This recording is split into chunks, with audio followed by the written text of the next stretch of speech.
Sang ratu ingin makan semangkuk mie instan. Namun masalahnya, sekarang ia hidup di zaman kuno. 1000 tahun yang lalu, koki istana bahkan belum pernah mendengar mie instan. Dengan percaya diri, sang koki menggiling adonan dengan tangan, memotongnya menjadi mie, lalu memasak kaldu tulang. Setelah itu, mencabik daging sapi, menuangkan kuah di atas mie, dan menambahkan cabai sebagai hiasan. Semangkuk mie gacoan terkenal pun siap disajikan.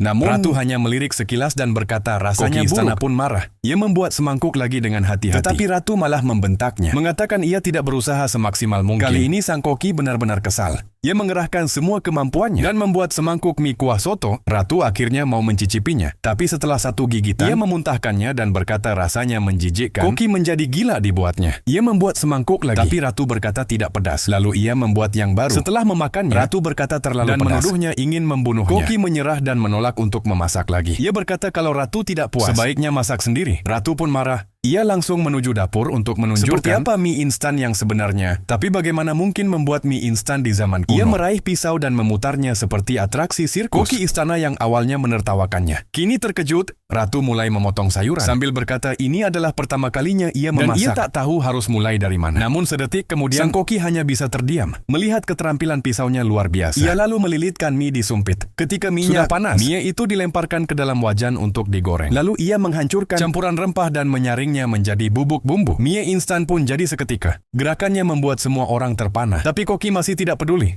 Ia menganggap dirinya adalah koki kerajaan terbaik. Mana mungkin kalah dari orang yang belum pernah memasak. Sebelumnya, dia pun mendekati kompor dan mencicipi kuahnya. Ekspresinya langsung berubah. Lalu mencicipinya sekali lagi, tangannya mulai bergetar. Dia sadar rasa kuah itu sempurna. Ada aroma jamur, wangi bawang hijau, dan cita rasa daging yang mendalam. Ketiganya berpadu dengan indah. Semangkuk mie instan sempurna pun siap. Ratu mengambil suapan besar dan menyeruput kuahnya. Ia berkata sekarang, aku bisa mati dengan tenang. Pelayan muda di sampingnya sampai menelan ludah.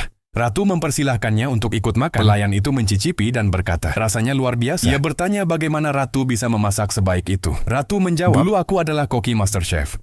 Faktanya di masa modern, Ratu bukan hanya seorang koki, tapi juga seorang pria. Setelah kecelakaan, ia terlempar ke dunia kuno, berubah menjadi wanita, dan menjadi seorang ratu.